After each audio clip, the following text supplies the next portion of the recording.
Hi തീവണ്ടി. അയ്യോ, ഇത് ട്രെയിൻ അല്ല, ഇത് ട്രക്കാ. അല്ല, ഇത് തീവണ്ടിയാ. താമരത്തെ ടെൻഷനൊന്നും അടിക്കണ്ട, ചികിത്സിച്ച് മാറ്റാവുന്നതല്ലേ ഉള്ളൂ. താൻ സമയം കിട്ടുമ്പോൾ ഇങ്ങോട്ടൊന്ന് ഇറങ്ങ കേട്ടോ. ആഹാ, വന്നോ? എവിടെ പോയതാ രാജുവേട്ടാ? അത് ഞാൻ സഹദേവൻ്റെ കൂടെ ആശുപത്രി വരെ ഒന്ന് പോയതാ. അവന് വയ്യ. ഓ, അത് ശരി. മോളെ പൊന്നു, ദേ നിന്റെ അച്ഛൻ വന്നു. അച്ഛ കിച്ചന്റെ തീവണ്ടി ഉണ്ട്. ഡാ മോനെ, ആ കളിപ്പാട്ട അവൾക്ക് കൊടുത്തേക്കടാ. വേണ്ട, എനിക്ക് അച്ഛൻ വാങ്ങിത്തരും. ഉച്ചക്കത്തേക്ക് വല്ലതും ആയോ? ചോറിരിപ്പുണ്ട്, കറി ഇനിയിപ്പോൾ കറി ഉണ്ടാക്കാൻ നിൽക്കണ്ട, ഒരു 5 മിനിറ്റ്. കറി ഞാനിപ്പോൾ എടുത്തോണ്ട് വരാം.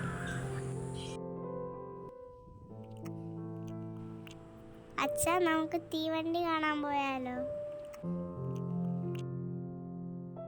അച്ഛ, എനിക്ക് തീവണ്ടി കയറണം. മോൾ ഇതുവരെ തീവണ്ടി കെട്ടില്ല. അച്ഛൻ കൊണ്ടുപോകും മോളെ.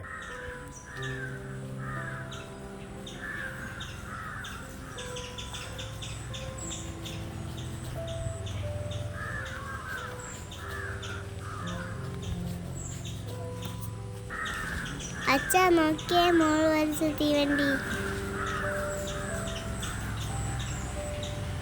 നിങ്ങൾക്ക് തീവണ്ടി ഇഷ്ടമാണോ? ആ, ഇഷ്ടമാ. അച്ഛൻ മോളെ തീവണ്ടി കാണിക്കാൻ കൊണ്ടുപോകട്ടെ? ആ, മോൾ അച്ഛൻ്റെ കൂടെ വരുമോ? വരാലോ. ശരിക്കും കൊണ്ടുപോവാ? പിന്നെ അച്ഛൻ ശരിക്കും കൊണ്ടുപോകും. അധികം നീട്ടാതെ തന്നെ എനിക്ക് പറയാനുള്ളത് പറഞ്ഞിട്ട് ഈ കുറിപ്പങ്ങ് അവസാനിപ്പിച്ചേക്കാം. എനിക്ക് ക്യാൻസറാണ്. രക്ഷപ്പെടാൻ സാധ്യത കുറവാണെന്നാണ് പറയുന്നത്. അല്ല, ചികിത്സിക്കാൻ പണമില്ല എന്നുള്ളത് മറ്റൊരു സത്യം. എനിക്കൊരു മകളുണ്ട്. അവൾക്ക് സ്വന്തമെന്ന് പറയാൻ ഈ ലോകത്ത് ഞാൻ മാത്രമേ ഉള്ളൂ. ഈ നെറികെട്ട ലോകത്ത് അവളെ ഒറ്റയ്ക്കാക്കാൻ എനിക്ക് താല്പര്യമില്ല. കൊച്ചിനെ എൻ്റെ കൈകൊണ്ട് എനിക്ക് കൊല്ലാൻ കഴിയില്ല. എങ്കിലും ഞാൻ അവളെയും എൻ്റെ കൂടെ കൊണ്ടുപോകും. തീവണ്ടിക്ക് ഇംഗ്ലീഷിൽ ട്രെയിൻ എന്നല്ലേ പറയുന്നത്?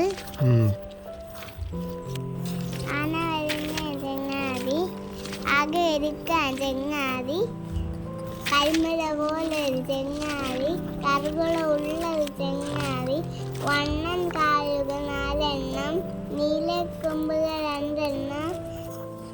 മോൾ അച്ഛനെ കെട്ടിപ്പിടിച്ചിരുന്നോണം. ട്രെയിൻ ഇവിടെ വരുമ്പോഴേ നിർത്തും. അപ്പം നമുക്ക് കയറാം കേട്ടോ.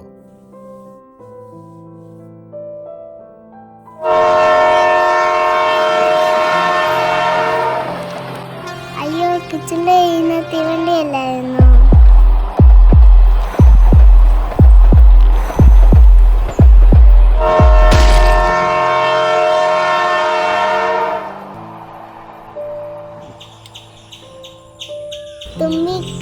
തുമ്പിക്കൈട്ടാട്ടിയാട്ടി കൊമ്പം വരുന്നത് കണ്ടില്ലേ?